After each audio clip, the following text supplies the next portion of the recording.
Sejam muito bem-vindos a mais um Decision Conecta Podcast. Hoje a gente está aqui com o querido amigo Mário. Mário Goulart. Então, querido, um prazer te receber aqui conosco, meu velho. Como é que você está?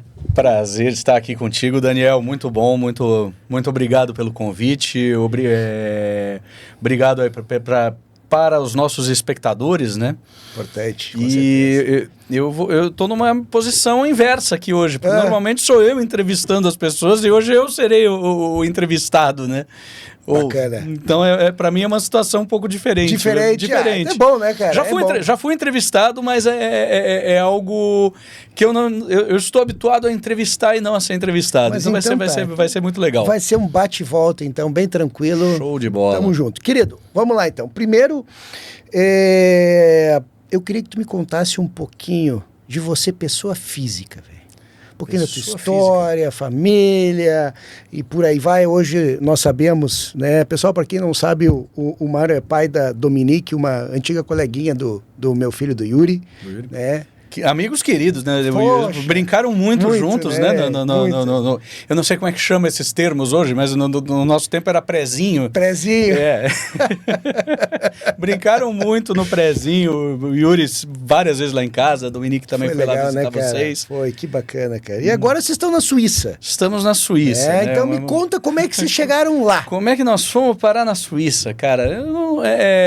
Bom... Deixa eu contar então um pouco para pessoa física. Vamos lá, quer saber física. Tudo que eu fiz? Quero saber, que tu dê um resumo, questão tua acadêmica, profissional, para a gente trabalhar um pouco sobre mercado de capitais depois. Eu sou engenheiro civil, entrei em engenharia por um daqueles... Tinha 17 anos, eu cheguei pro meu pai e perguntei, pai, e aí, Bom, antigamente tinha FUVEST, né? Eu sou de São Paulo. Poxa, fazia muito tinha que preencher exatamente, tinha que preencher na mão, né? A ficha. E eu acho que hoje deve ser eletrônico isso, imagina. Faz isso eletrônico. Né? Mas no meu tempo você comprava um manual, você ia não sei aonde, comprava o manual da FUVEST, vinha uma ficha que você não podia rasurar, tinha que tomar cuidado. E aí, o que eu vou fazer? Eu gostava de matemática, né? Isso é uma questão importante, cara. O que eu vou fazer? Tinha muito isso antes, né, cara? Exatamente. Eu vou fazer o quê? Administração. Normalmente o Coringão era administração, né? Todo mundo não sabe o que vai fazer administração. Eu pensei em direito e tal, mas como eu ia bem em matemática, meu pai chegou para mim, Mário, posso te dar um conselho? Você não tem uma vocação manifesta. Eu ia dizer de outra forma, mas isso é um podcast de família, então eu não posso usar os termos que eu usaria, que o meu pai usou comigo. Mas você não tem vocação para nenhuma. Você não tem nenhuma vocação manifesta. Vai fazer engenharia porque vai te dar uma formação ampla de raciocínio e depois você pode fazer qualquer coisa, até ser engenheiro se quiser. Estamos bem, então, cara. Com 17 anos, pô, que tapinha, né? Bonito. Eu achei ótimo. Talvez um dos melhores conselhos que eu recebi. E lá fui eu. Prestei para umas 7, 8 faculdades de engenharia. Só não entrei no ITA. Não tinha condição também, pelo amor de Deus. De aeronáutica lá é punk. Não, ali é insano. Vestibular você olha ali, você fala... você chora quando você olha o vestibular do ITA. Pelo menos 30 anos atrás, quando eu fiz, era mais de 30, era assustador. E eu acabei entrando na Politécnica da USP. Entrei, Daniel, eu não sabia estudar. Eu não tinha noção de como estudava. Eu entrei na Politécnica e tal, na época você podia fazer matéria, a segunda fase tinha matérias de todos os cursos, então eu consegui fazer um negócio mais ou menos mediano ali nas exatas, fui super bem em humanas tal, e acabei entrando. Cheguei lá. Cara, perdido, o que eu faço? Né? Entrei em engenharia elétrica. Bom, a primeira coisa foi ver como é que é o curso, né? Como é que funciona o curso. Aí eu percebi que a elétrica da USP tinha uma série de travas ali, de mínimos de créditos que você tinha que fazer, que eu não ia me formar nunca. Eu já entrei tomando pau em umas 4 matérias já no primeiro semestre, então eu não ia me formar nunca, mudei para civil. Saiu da elétrica e foi para civil. Carreguei aquele negócio, falei, civil tinha mais crédito, mas era mais tranquilo de fazer, consegui ir carregando o curso e tal, me formei em 7 anos. 5 anos. Na Poli, em 6 anos. No meu tempo, em 6 anos e meio era 6 média. anos Era 5. 5 anos. Mas tá, que nem era bem raro fazer o curso em 5 anos ali, né? Não tinha cálculo, sei lá, estrutural, essas coisas tudo aí era... né? Isso era cascas. O começo do curso era muito complicado, né? Tinha cálculo diferencial integral. Puxa, cálculo 3 eu fiz umas 3 ou 4 vezes até passar. Um negócio assustador, né? Integral tripla. Era um negócio que você olhava aquilo ali, resolver um negócio ali, você levava umas 5 páginas de caderno escrevendo, para resolver aquele treco. Era uma loucura. Eletromagnetismo. Puta, o cara de civil tinha que fazer também. Eram umas coisas malucas. Bom, me formei. Como boa parte dos engenheiros, não fui trabalhar com engenharia, né? Fui trabalhar... prestei um monte de processo seletivo, fui para Accenture. Que na época ainda chamava Andersen Consulting. Aí, puxa, fiz projeto de procurement, fiz projeto de program management, fiz, cara, um monte de coisa. Em um determinado ponto ali, eu tinha uma aptidão de planilheiro muito boa. Excel bombando, né? Eu fazia macro, sabia botar umas fórmulas vetoriais ali, como é que chama? Array. Hoje faz tanto tempo que eu não mexo com isso que eu ia levar aí um dia, 2 dias para tentar pegar aquilo tudo de novo. Mas naquela época eu era assim, saía tudo imediato, né? E eu fui integrar uma equipe de estruturação financeira de projetos. Explica um pouquinho, estruturação financeira. Tinha um pessoal que ia para consultoria, ia para o cliente. Eu estava com... Minha mãe teve uma doença degenerativa, complicada e tal, e um sócio lá meio percebeu isso e falou, cara, em vez de você ficar o tempo inteiro em cliente, puta, você mora aqui perto, você precisa estar presente, né, com a sua família, fica aqui no escritório, faz essa área. Foi chamada de pricing, né?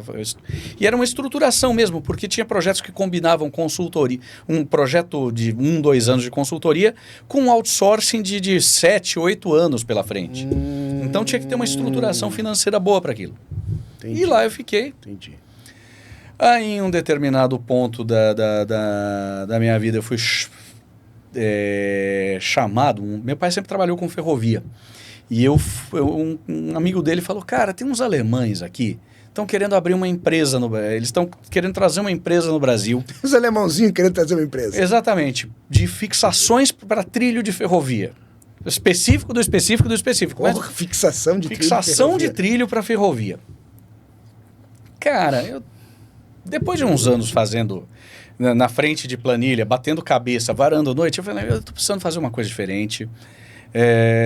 Fui. E foi uma delícia, né? Porque eu viajava a América do Sul inteiro, né? Eu não pegava a América Latina, não tinha México, Panamá, mas eu ia... Cara, eu ia para Venezuela, ia para Argentina, ia o Brasil inteiro, passava o mês inteiro viajando. Então, foi um período muito divertido. Eu conheci muita coisa, conheci muito um ambiente que é muito discutido no Brasil. Todo mundo fala, puxa, a gente precisava ter ferrovia, mas por que a gente não tem? E existe uma série de razões. A gente gastaria uns 3 podcasts aqui explicando a história disso aí. É muito mais complexo do que se imagina. As amarras que a gente tem no Brasil para fazer ferrovia de verdade, para você ter uma ideia, a gente evoluiu nos últimos 60 anos. Tá? A gente tem hoje metade das ferrovias operacionais que tinha 60 anos atrás. Não é por falta de tecnologia, o Brasil tem muita tecnologia, principalmente de heavy haul, de carga pesada. Sim, carga pesada. Para minério. O pessoal da Austrália vem aprender aqui no Brasil, o pessoal vem dos Estados Unidos, às vezes, aprender aqui no Brasil, porque tem uns caras muito bons, mas... E nesse meio tempo, eu fui desenvolvendo um interesse que eu sempre tive por mercado financeiro. Eu sempre gostei... Sempre gostei. O meu primeiro salário, eu dei um jeito de comprar umas açõezinhas. Que interessante, cara. E aí, entre acertos da sorte e erros, eu entendi que eu precisava aprender um pouco daquele negócio, que não era simplesmente comprar ações. E era isso? Isso em 2000, 25 anos atrás, era muito mal explorado, quase não existia material a respeito, não tinha nada. Como na Accenture eu estava nessa área de estruturação financeira, eles me mandaram para fazer um MBA executivo, no que chamava IBMEC na época, Sim. hoje chama INSPER. Ele mudou um pouquinho depois que eu saí meu diploma. Então, meu diploma ainda é IBMEC, mas é INSPER hoje. INSPER hoje, Então, eu aprendi mais sobre finanças, aprendi um pouco de avaliação de empresas, peguei aquele livro do Damodaran desse tamanho. Mas é que quando tu fizeste no IBMEC, era extremamente reconhecido, Instituto Brasileiro do Mercado de Capitais, né? Era algo assim, único no Brasil. Ele era focado mesmo. Realmente era pioneiro nisso. Puxa, eles tinham uma cadeira de avaliação de empresas, tanto foi a minha pior nota no curso, foi avaliação de empresas. Imagina, o negócio que hoje eu faço o dia inteiro, na época foi a minha pior nota. Foi o único C que eu tirei no curso, foi avaliação de empresas. Mas era bem, um curso bem forte na área. E eu continuei trabalhando até que eu encontrei alguns amigos que decidiram montar, tinham algumas ideias e a gente conseguiu montar uma gestora. Então nós estamos hoje com uma pequena gestora, está começando a dar seus passos, eu sou um minoritário ali. E com isso a gente pegou primeiro um fundo para administrar, levou um tempo até.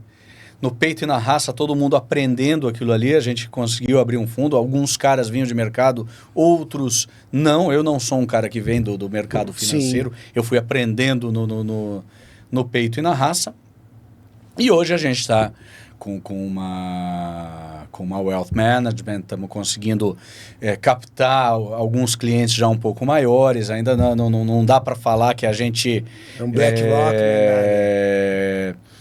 Vamos dizer que a gente ainda está na fase do bootstrap. O que entra de dinheiro a gente reinveste. Não dá para viver disso ainda, mas é um negócio que já começa a dar para pensar em que vai dar para viver dele em algum momento e ganhar dinheiro de verdade com ele. Entendi. Nesse meio tempo, eu me casei uma vez, me separei, fiquei pouco tempo casado, depois casei de novo com a Sheila, mãe da Dominique. Claro. Estamos aí há 13 anos casados e em algum momento, né? Aí é uma história que ela precisa contar, porque é uma história dela, eu tô meio a reboque disso. A gente foi para a Suíça, para o cantão de Zug, viver lá. O que também está me ajudando, porque eu comecei a fazer contato com algumas empresas de gestão lá, que estão interessadas em captar clientes no Brasil ou que investir no Brasil. Então, isso acabou criando está criando hoje, para mim, uma sinergia interessante com o que eu venho fazendo. Foi uma coisa bastante benéfica. E aí eu estou nessa ponte aérea meio longa, digamos. Meio longa, meio insana, né? Um negócio meio... não é uma coisa fácil de fazer, né? São 12 horas, na melhor das hipóteses, são 12 horas de Zurique até São Paulo, então você tem que voar daqui de Floripa até Lisboa, achar um outro voo de Lisboa a Zurique. Às 20 horas, no final das contas, 15 a 20 horas. No fim das contas, é uma viagem longa. Longa. E me conta uma coisa, Mário, eu gosto muito do mercado de capitais, eu gosto de estudar, agora dei uma parada, porque o cara não consegue dominar o mundo. Não é assim que funciona, né? O negócio é muito estudo, né? Muita movimentação. Mas tem uma certa propensão do pessoal da engenharia em ir para o mercado de capitais. Tem alguma relação, além da própria matemática em si, cara? Eu acho que é porque, todo mundo é matemático, né? Todo mundo conhece matemática. 2, a questão do raciocínio lógico ajuda muito a pensar em termos de números, de estruturação. Então, você vai montar alguma coisa, você sempre vai querer ter uma proteção, então você vai comprar opções associadas, um hedge, você vai criar uma estrutura bem montada. E o engenheiro gosta disso aí, né? O engenheiro gosta de pensar nesses termos. O engenheiro gosta de olhar número. Apesar dele não ser contábil, o pessoal que vai trabalhar mais com análise fundamentalista, ele vai olhar os números da empresa, ele vai querer entender todos aqueles múltiplos, se ele consegue inferir a partir daqueles números, ele consegue fazer um diagnóstico sobre a saúde da empresa. Então é por isso que muito engenheiro acaba indo para o mercado financeiro, né? Você vê aí, você conversa nas gestoras, nos bancos de investimento, puxa, não vou dizer que é a maioria, mas é um enorme número de engenheiros que acabam indo para esse mercado. Derivando para esse mercado. Isso por causa de uma estruturação. E se a gente começar a conversar um pouco, então, sobre o mercado de capitais? Porque na semana passada, a gente estava lá na feijoada da CAT. Sim. E aí tu comentaste uma questão muito interessante que eu guardei aqui para o momento certo. Tu comentaste dizendo que Florianópolis e Balneário Camboriú são a terceira cidade do país. Hoje elas são consideradas a terceira cidade com... Do caso Floripa ou BC, né? Essa combinação, uma é a terceira, outra a quarta. Tá. Né? Por quê? Isso que eu queria chegar. São Paulo está fora. Isso em investimentos, né? No mercado de capitais. Exatamente, investimentos. E hoje, empresas, gestoras, você tem um ambiente muito mais forte aqui do que em outras cidades do Brasil. Em outras cidades que são maiores, em teoria. Teoricamente seriam mais relevantes. Seriam mais relevantes. Porto Alegre em si. Porto Alegre, ou Belo Horizonte, eventualmente Brasília, talvez Salvador. São cidades maiores. Mas, o que acontece? São Paulo, como eu disse, São Paulo, tá acima. Okay, não tem... Rio de Janeiro perdeu muito espaço, ainda tem um ambiente muito grande das gestoras lá. O pessoal fala daquela rivalidade entre a turma da Faria Lima e a turma do Leblon. Mas o mercado de capitais do Rio de Janeiro já é bem menor. Existe, é relevante, é o segundo maior do Brasil. E o que acontece? Floripa, Balneário, tem muito dinheiro. O que acontece? O pessoal ganha dinheiro aqui no Brasil e vem para cá. O cara monta uma empresa, vende uma empresa, vem para cá. Tá bom. O pessoal do agro ganha grana, vai investir em Balneário. Total. Né? Então, por exemplo, você vê o fenômeno, na verdade ela fica a sede mesmo fica em Itajaí, mas você tem a EQI lá, que é claro. gigantesca. Praia Brava, né? Negócio. Aqui em Floripa, você também, o pessoal da Genial montou lá também um negócio enorme. Então, então, não só isso, mas Floripa, pelo ambiente de startups,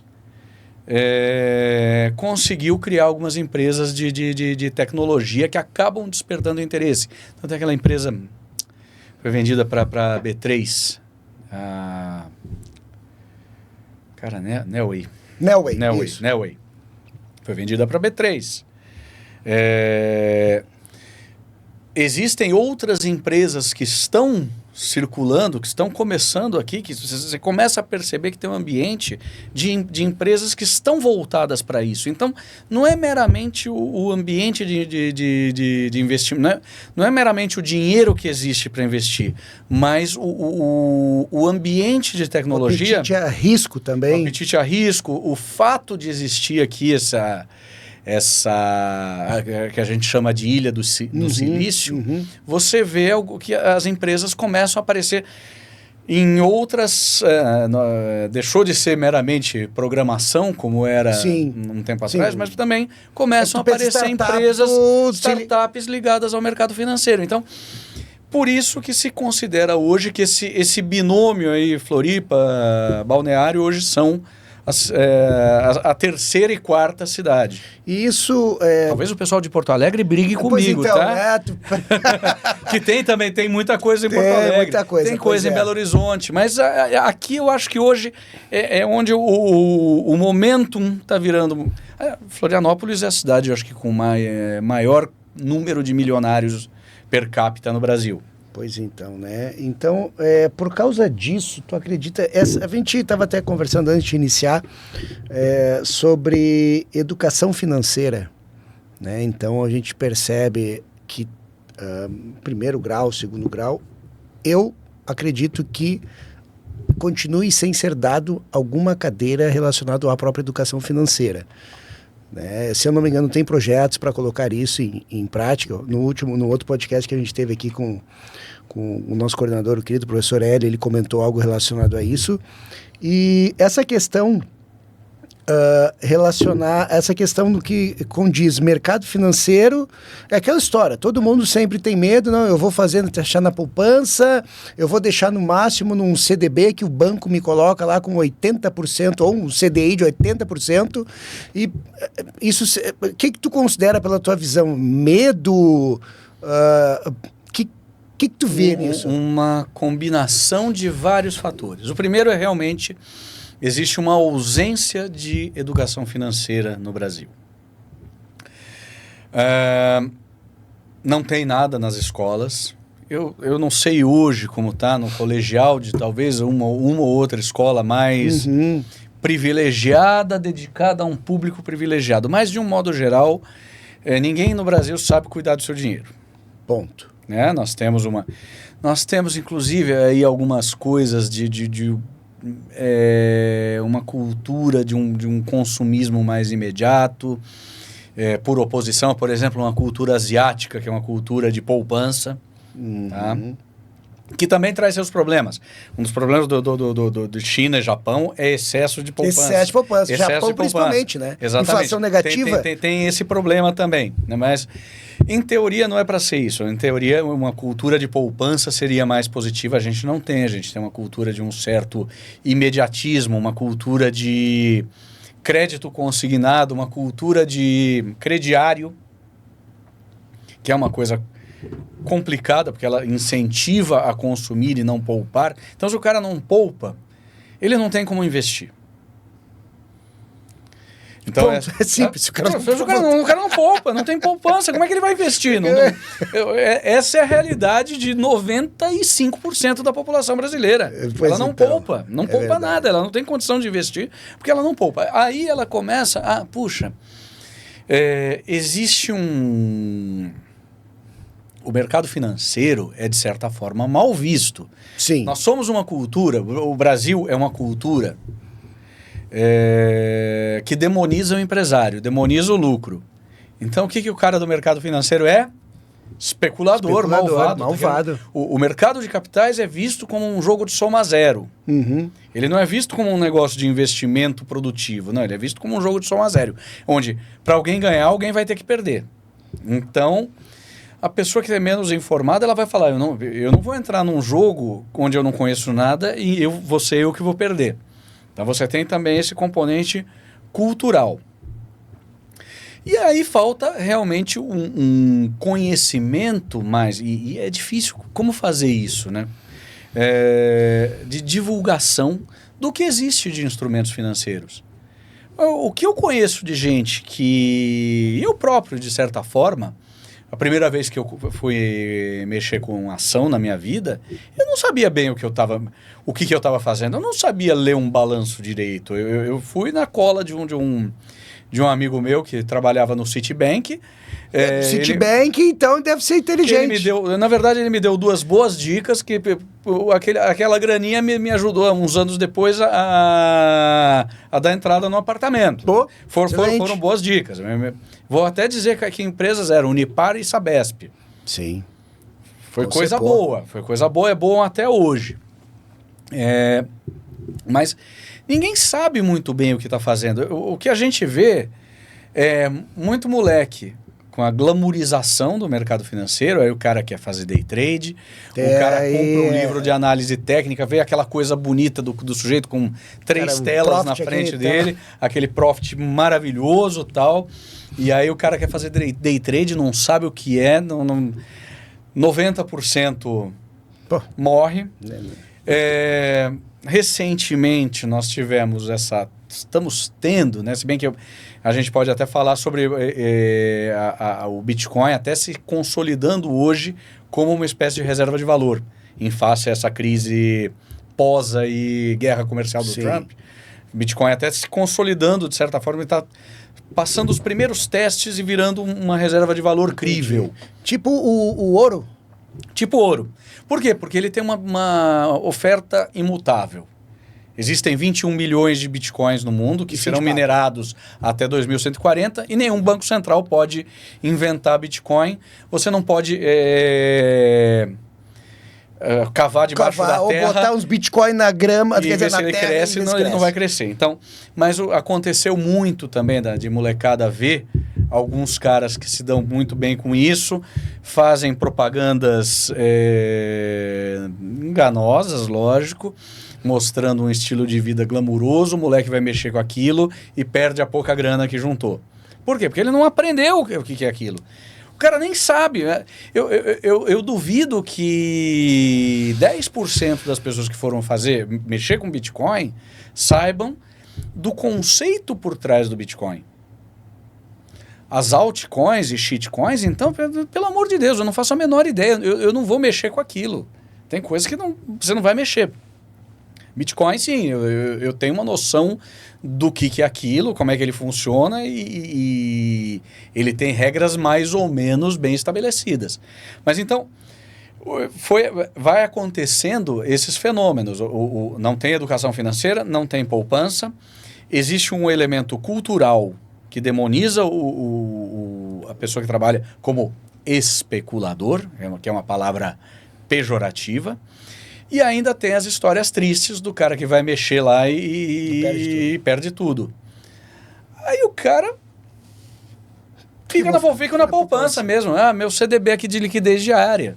Liquidez diária é uma palavra... Liquidez diária. Olha, liquidez diária é uma palavra interessante, né? Exatamente. Porque quando o brasileiro olha...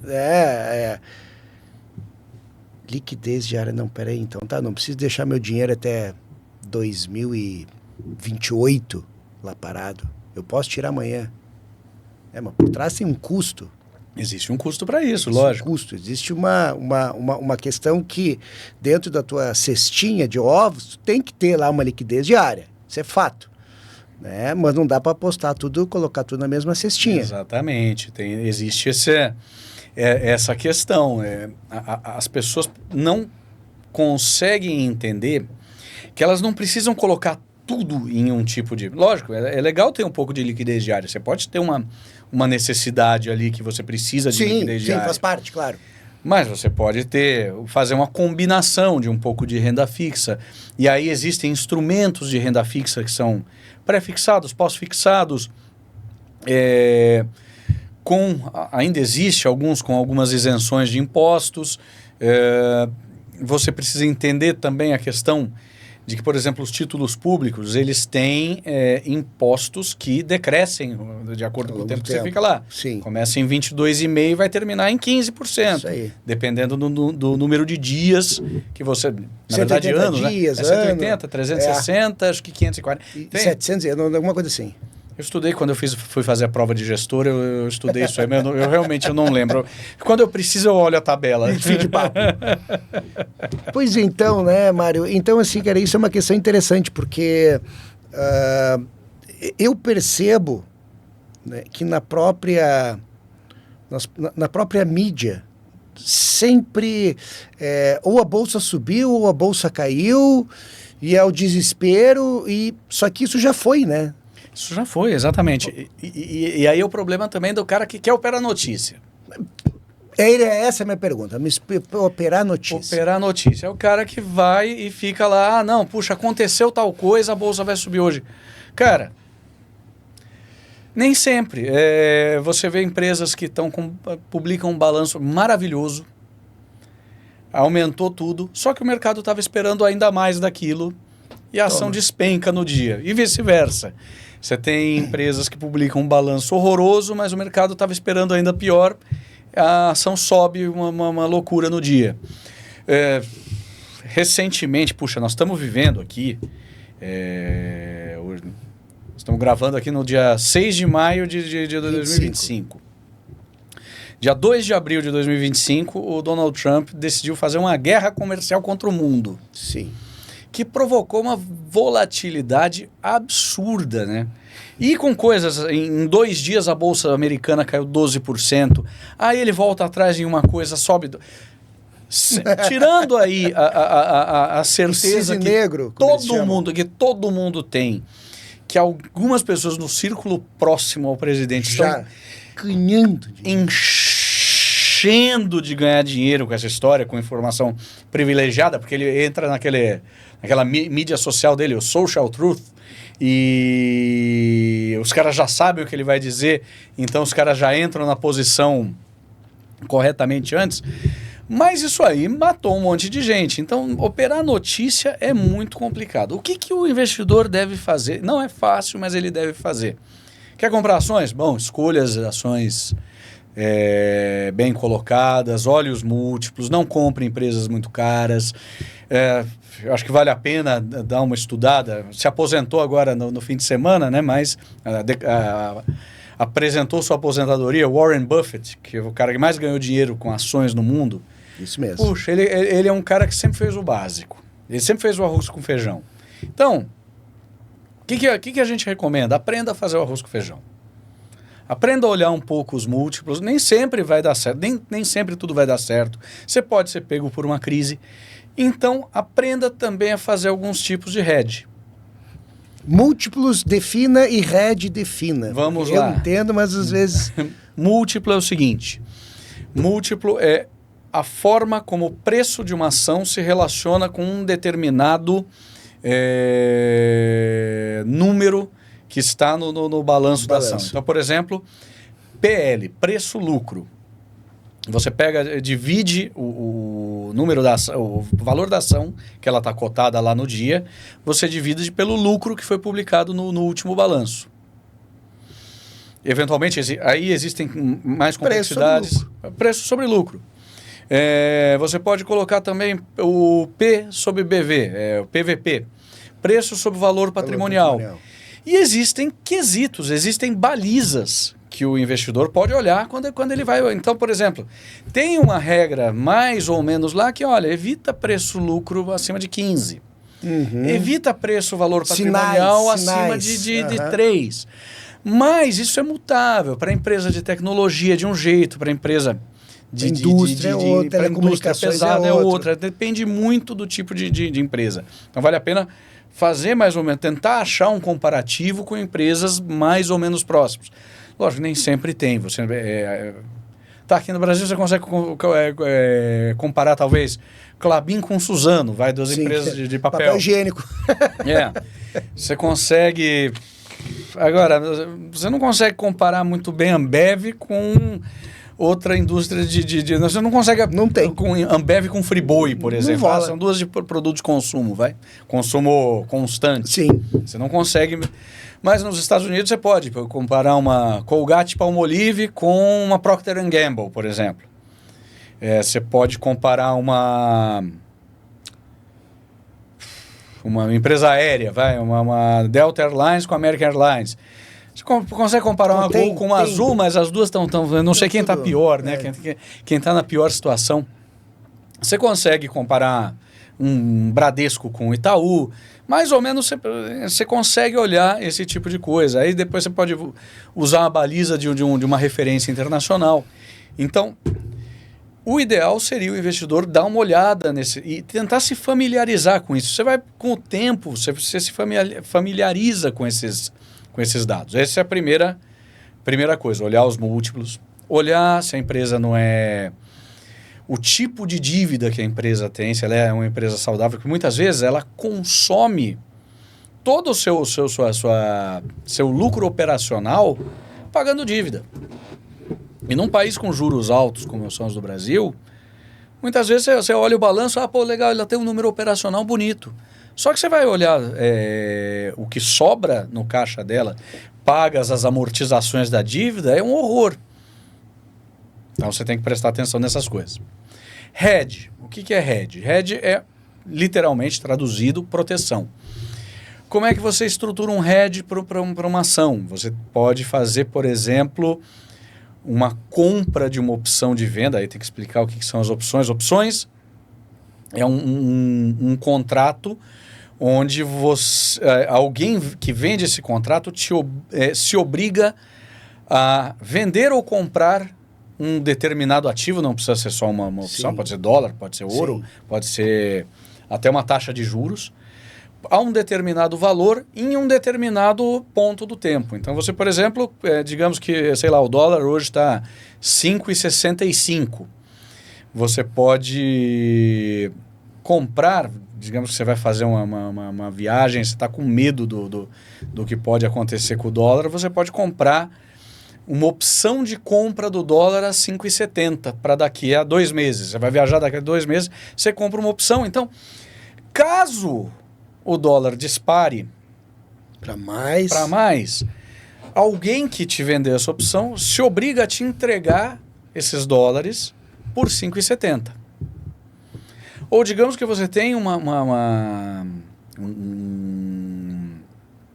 você tem uma obrigação a pagar em dólares daqui a 1 mês. E você está com medo que ele estoure. Você compra uma opção de venda. Digamos que você Faz o contrário. faz o contrário, exatamente. Você compra algo que te proteja ali a 5,60. Caso o dólar Ele despenque, abaixo. você tem essa proteção. Se você tiver se você tem uma obrigação a pagar em dólares, não. Se você vai fazer uma venda de dólares, por exemplo, você vai entregar alguma coisa, você compra uma proteção para ele não despencar. Tem uma trava. Tem uma trava. E você pode combinar essas coisas. Então, digamos que você tem uma ação lá que está valendo R$30, R$35, sei lá, R$30. Você tem ela na sua carteira, você quer que ela se proteger se ela cair. Então você compra uma opção de venda, por exemplo, 28, então você trava o preço mínimo que ela vai estar a 28, vendendo uma opção de compra acima, a 33, sei lá. Então o que acontece? Tu fez a proteção. Você se protegeu ali. Você não vai perder muito dinheiro se o mercado vier para baixo. Você também não vai ganhar muito dinheiro, porque você vai ter a sua opção de venda vai virar pó, ela vai virar nada. E você vai ter que entregar a sua ação a 33. Mas você se protegeu. E se você calcular isso direitinho, você consegue fazer um jurozinho mensal razoável com isso. Então, aí entra engenheiro. Tem que fazer conta, né? Tem que fazer conta. Mas é sempre possível um investidor que estiver atento ganhar dinheiro no mercado no mercado financeiro. Por quê? Porque existem oportunidades o tempo todo. E essa questão de oportunidades também, a gente podia falar, vamos lá, tu pega aí, a taxa Selic é 13, 14, 12, 10, não, porque a taxa devia estar baixa. Tanto a taxa baixa quanto a taxa alta, tu tem oportunidades. Pega um tesouro direto agora, tá dando taxa tanto que teve circuit breaker do tesouro um tempo atrás, Exato. porque eu trouxe para as nuvens. Exatamente, porque nós estamos vivendo em um momento de profunda incerteza. Profunda. Fazia tempo que a gente não via... Profunda incerteza, Fazia tempo que a gente não via tanta incerteza. Então, o que acontece? Estados Unidos, o Fed, nós estamos hoje, amanhã, vamos ter a decisão de juros, quarta-feira, vai ser super quarta, é isso. Nós vamos ter a decisão de taxa de juros. E o Fed não sabe o que faz. Por quê? Porque se por um lado as tarifas trazem um potencial inflacionário gigante, porque lógico, você bota um imposto de importação, os Estados Unidos importam praticamente tudo. Sim. Os Estados Unidos, por uma série de razões, são grandes importadores, até porque eles têm a moeda de reserva do mundo. Então isso é uma questão natural, né? Eles tendo eles sendo a reserva de moeda e sendo grandes importadores, eles importam muito. O que acontece a hora que você bota um imposto sobre o que você importa? O preço vai ser repassado para o consumidor. Então, vem a inflação na veia. Mas isso também traz um processo de recessão. Por quê? Porque você começa a reduzir a atividade econômica. Sim. Então, o Fed, ele está tendo... O Jerome Powell, que é o presidente do Fed, hoje ele está tendo que pilotar, como dizia o Galvão Bueno do Senna, lá na década de 80, no começo de 90, na ponta dos dedos, porque se ele aumenta muito a taxa de juros, entra uma recessão. Tem um processo recessivo, a gente viu aí os indicadores de emprego baixando nos Estados Unidos, mas aí, de repente, indicador de PMI de indústria, o PMI é o Purchasing Managers Index, que é um indicador que mostra o que os gerentes de compras das empresas estão vendo para o futuro, se eles estão comprando mais ou comprando menos. É uma pesquisa feita com um monte de empresas e que mostra mais ou menos como é que as empresas estão vendo o futuro, porque se ela acha que tem uma perspectiva de crescimento econômico, ela compra mais. Sim. Se ela tem uma perspectiva ela compra menos. É lógico. Então saiu o PMI de indústria abaixo. Saiu ontem o PMI de serviços acima. A Bolsa Americana acabou caindo. Por quê? Porque eles... se está acima, significa que o mercado está aquecido, então o Fed talvez não baixe os juros agora. Então ele vai ficar nessa briga aí, o presidente Trump forçando a barra do Powell para baixar os juros, porque ele quer, né? estimular a economia mesmo com as tarifas dele. Foi um negócio... Pode ser que dê certo, mas cada vez menos eu vejo gente dizendo que isso aí vai dar certo, tá? Pode ser que dê um grande abalo aí dê certo, mas hoje a grande maioria das pessoas com quem a gente conversa fala isso aí. Acho que o Trump apertou o botão errado assim... Demais, né? Feio. Então, você não sabe o que vai acontecer com os juros nos Estados Unidos. Para piorar a situação, qual foi a reação imediata às tarifas? Os caras começaram a descarregar título de dívida americana, título do Tesouro Americano. Isso elevou os juros de longo prazo dos Estados Unidos. 10 anos, se eu não me engano, coisa de 10 anos. O T-Bond de 10 anos. Quando você começa a vender um título, ele fica mais barato. O que significa? Precisa fazer uma continha simples aqui, mas significa que a taxa de juros fica mais alta. Você está prometendo mais para alguém lá no futuro para ficar com o teu título. Quando o título está mais barato, significa que os juros estão mais altos. Então, os juros deram uma estourada ali, deu uma acalmada, mas foi por conta disso até que o Trump voltou atrás e postergou as tarifas. Ninguém sabe quando é que elas vão ser implementadas, né? Cara, uma bagunça de republiqueta de banana. Às vezes eu falo mal do Trump em alguns canais de comunicação, o pessoal fica bravo comigo, mas a impressão que eu fico é de uma bagunça, que isso tudo é conduzido assim nas coxas. Bom, com os juros mais altos lá nos Estados Unidos, aqui no Brasil, o que acontece? A gente tem que pagar um prêmio maior. Sempre o que acontece você tem a taxa livre de risco, que é o título do Tesouro Americano. Não é mais livre de risco, né, como a gente viu. Mas todo mundo que esteve em qualquer curso de finanças aprendeu que a continha que faz do modelo CAPM é taxa livre de risco, que se refere ao T-Bond, título de 10 anos americano. Você tem que pagar um prêmio sobre ela para compensar o risco de emprestar para o governo brasileiro. O governo brasileiro é perdulário, gosta de gastar, então por isso que a gente está com a taxa Selic de 15 e subindo, né? 14,25, mas todo mundo já considera 15. Cacilda, velho. E aí vem a questão, é renda fixa? Não é, porque se você compra um título pré-fixado, ou seja, que você fala que o governo fala que vai te pagar 15% lá na frente, a hora que os juros eventualmente sobem para 16%, você ficou com esse mico na mão. Você ficou com um negócio que não foi uma boa. Embora, se voltar para 13, 12, é maravilhoso. 12 fica ótimo. Então, é um equilíbrio delicado aí de como... O que eu acho que é o melhor para o investidor fazer? É distribuir um pouco. Ele vai perder em alguma coisa, vai ganhar na outra. Tentar descobrir coisas que consigam se compensar em cenários antagônicos e tentar navegar em cima disso aí. Tem o Warren Buffett, se eu não me engano, foi ele que comentou que o investimento médio, um prazo, era de cerca de 20 anos. Ele tem uma frase que diz que, não sei se é 20 ou 10, mas ele falou, se você não está disposto a ficar 10 ou 20 anos com uma ação, não fique nem 20 minutos com ela. Pois então, esse é o feijão com arroz. Esse é o feijão com arroz, é achar as boas empresas. Aí, o que esse cara fez?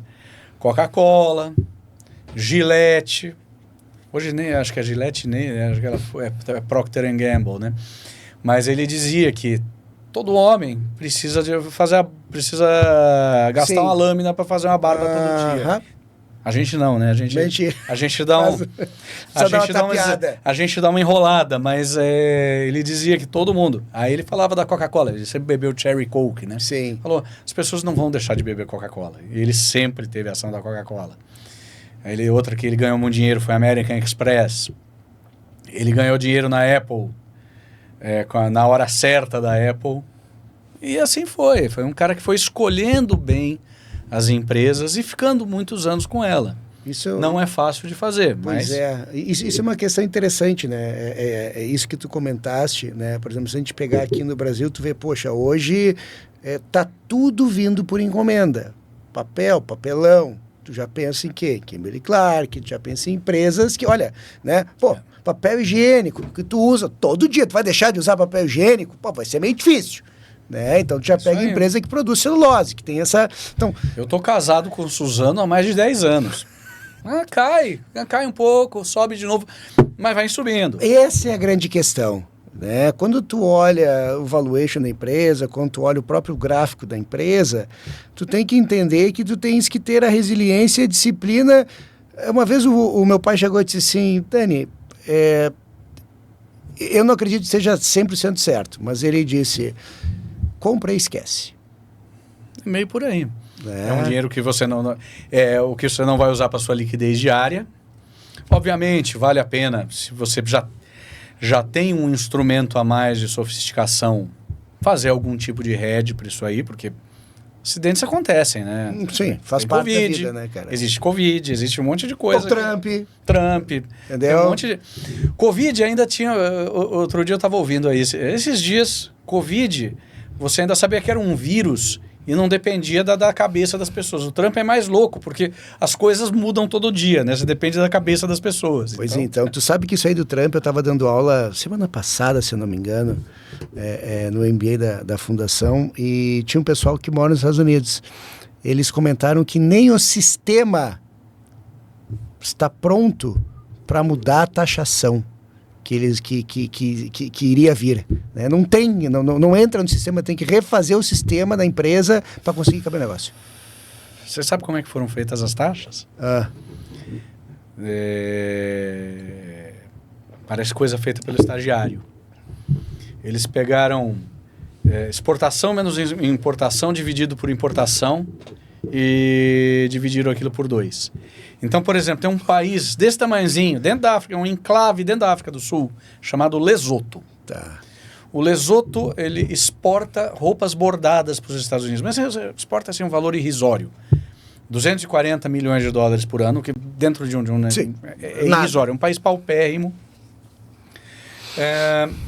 E não importa quase nada dos Estados Unidos. Então, a balança deles, essa conta ali, deu 98%, ou 99%. Né? Exportação menos... você pega aqui, exportação, sei lá, 240 mil dólares, menos importação dos Estados Unidos, 0.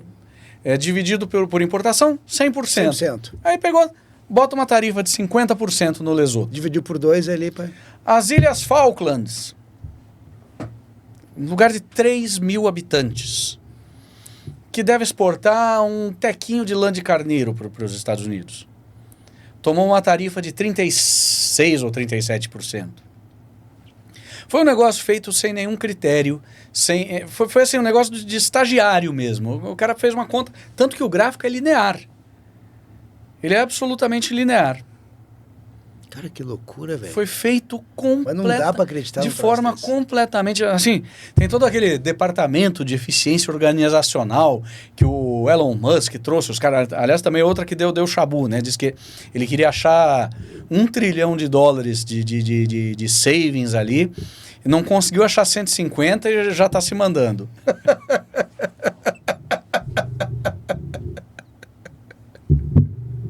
Os caras acharam que ia ser muito fácil fazer as coisas, né?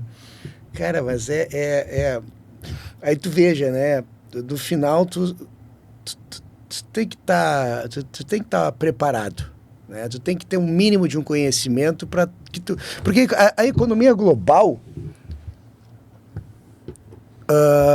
ela mexe. Não adianta, mas o pessoal está nos Estados Unidos, mas a gente chega aqui, a gente trabalha e a gente continua e era isso. Não é assim que funciona. Não é assim. A gente tá... Tudo que acontece lá... Aliás, eu acho que a gente é mais influenciado pelo que acontece lá do que por aqui mesmo. Por aqui mesmo. Por quê? Porque nós temos que manter a nossa taxa de juros competitiva para o governo continuar se financiando. Por outro lado, algumas coisas foram benéficas.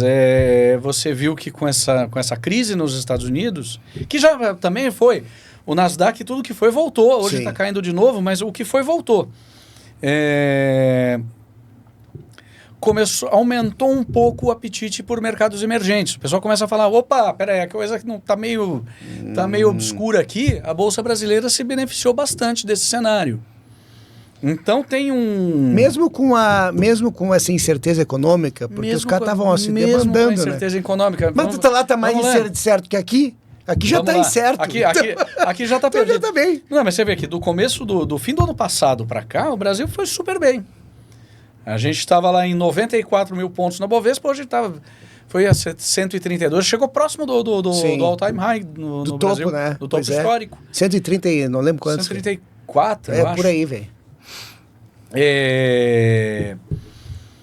Então, surgiu uma oportunidade. Você vê que você é interligado. Às vezes você não está fazendo nada certo, mas alguém está fazendo alguma coisa errada, você acaba se dando bem porque você está numa posição um pouquinho mais positiva. Aí o pessoal olhou, a Bolsa Brasileira está barata em dólar, está barata, puxa, vamos diversificar um pouco o risco, que o risco nos Estados Unidos aumentou muito, risco em outros emergentes também. Tem aquele cara lá, o Brasil. O Brasil tá meio complicado, mas dentro desse cenário aí de tarifação, tá menos pior. Ele não tem grandes problemas com os Estados Unidos, tal. Vamos botar um pouco de dinheiro aí. E veio o dinheiro para cá. O dólar veio de 6,30 para 5,65, já tendendo ao famoso dólar papai papudo, 5,60. Você lembra? Você não tem idade para isso. Não lembro. Tinha um programa infantil do Bozo, de um palhaço. O Bozo conheço, cara, claro. Então, o Bozo tinha... E tinha uma turma lá do Bozo, tinha um cara que era o papai papudo, que por alguma razão o Bozo perguntava, mas papai papudo, que horas são? 5,60. Aí tem o famoso dólar papai papudo, né? Pois é, porque essa questão do dólar... Boa essa do papai papudo. Essa questão do dólar, as pessoas, elas dizem, não, mas eu não vou viajar para os Estados Unidos, então não me interfere, bola tá 10 conto. Não faz diferença. Dá uma abordagem sobre isso. Interfere em tudo na sua vida. Primeiro no preço do petróleo. Por mais que o governo tente represar. Você vê que agora nós estamos numa tendência de queda de preço de petróleo, né? Fazia tempo que o petróleo não furava o piso dos 71, 72 dólares, agora está 61,50 por aí. É dado em dólar. O governo tem a Petrobras para tentar represar preço de petróleo, mas uma hora o dólar chega aqui. Você vai comprar um pãozinho na padaria, o preço do trigo é dado em dólar. Uma hora chega aqui. Praticamente tudo tem alguma relação. Você sempre está com algum tipo de exposição à moeda estrangeira. Ela vai chegar na forma de inflação para você em algum momento. E a gente está vendo isso. A gente veio, antes da pandemia, lá de um dólar de 4,20 para 6,30. Uma boa parte do nosso componente inflacionário no Brasil é dólar. Você tem, lógico, a injeção de dinheiro do Covid, que foi Sim. um negócio violento. Agora que a gente está... Imprimiu, o pessoal botou a maquininha para girar e gera inflação. Mas você tem um grande componente disso aí que é dólar. Não tem como fugir. Não tem como fugir, porque mas aí o dólar também, ele acaba subindo por conta do descontrole fiscal do governo. Porque aí o governo precisa... vamos lá, o real passa a valer menos. Você tem, por uma economia do mesmo tamanho, você imprime mais dinheiro, uma hora o pessoal começa a querer se proteger disso. Ele foge para o dólar, e o dólar sobe. Entendido. E uma outra questão que eu queria... Estamos quase uma hora aqui, cara. Estamos bastante tempo, velho. Eu queria entender... o problema do preço do café, cara. Por que o café tá tão caro assim, velho? Qual a tua percepção sobre isso? Cara, eu não olho... Eu sou apenas um consumidor, tá? É uma vergonha, porque até a família do meu pai é de Franca. E plantou café durante uns 150 anos. Caraca, velho, não sabia. Mas meu pai abandonou isso em 1980, depois de uma geada. Então eu não acompanho absolutamente nada. Mas eu imagino que deva ser uma questão de quebra de safra em alguns pontos. Quebra de safra em pontos que ocasionando... E aí a demanda continua e, cara, se não tem oferta... Café não tem como não ter. Café... Você sabe que o Brasil, ele fazia umas loucuras, né? Antigamente o pessoal o governo brasileiro, para manter o preço do café alto, comprava café e queimava o café. Queimava para diminuir a oferta. Era coisa absolutamente... café, né? O café bom vai para fora, né, velho? Exporta, os melhores. Quer dizer, hoje tem um pequeno consumo, mas o Brasil é exportador de café. Poxa, cara, aí a gente vê esse negócio aqui. Mas, ô Mário, seguinte, cara, agora que a gente está se encaminhando para o final, a ideia aqui era a gente conversar um pouquinho sobre mercado de capitais, para a gente ter uma noção de que não é um bicho de 7 cabeças, mas tu precisas estudar um pouquinho. É fundamental, Daniel. Que conselho daria pra gente, cara, quer entrar no mercado? Mercado de capitais é uma palavra bonita, muito, né, cara? É muito extensa. É muito extensa. Depende, você quer ser um investidor, você quer trabalhar com isso. Existem várias possibilidades, né? Então, se você quer trabalhar com o mercado de capitais, vamos lá. Eu fui trabalhar com o mercado de... A maioria das pessoas está na faculdade, arranja um estágio num banco, numa corretora e vai trabalhar com isso. Eu não segui esse caminho, eu segui um caminho totalmente heterodoxo. Deu uma volta gigante. Mas uma coisa que eu recomendaria é você procurar uma certificação. Se você quer trabalhar, você vai na APMEC para se tornar um analista, por exemplo. Então os caras têm cursos, né? Você pode também comprar fora uma apostila, fazer um curso online. Eu não vou fazer propaganda de ninguém. A APMEC é a Associação dos Profissionais de Investimento de Mercado, que é quem tem da CVM o poder de certificar analistas. Aí você pode ser um analista fundamentalista, ou seja, o cara que lê o balanço, um analista técnico, que é o cara que faz a interpretação através de instrumentos gráficos, né, tem um monte deles, ou você pode ser um pleno, você passa nas duas provas. Sim. Tá?